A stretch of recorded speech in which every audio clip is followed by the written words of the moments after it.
جیسے عمرو بن لوحی جنہوں نے بت پرستی کو پورا ایک رواج کیا تھا،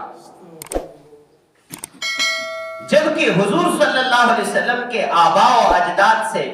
شروع سے لے کر حضرت عبداللہ سے اور حضرت اسماعیل تک اور حضرت ابراہیم علیہ السلام تک یہ پورا خاندان ایسا پاک رہا ہے کہ اس میں کوئی ایک بھی مشرک نہیں تھا، بتوں کا پجاری کوئی نہیں تھا۔ تو یہ فطرتاً اس کے مخالف تک یہ کیا ہے؟ عمرو بن لوحی، نبی کریم صلی اللہ علیہ وسلم نے فرمایا جب میں معراج پہ گیا میں نے جہنم میں ایک آدمی کو دیکھا کہ اس کے آنتڑے سارے باہر تھے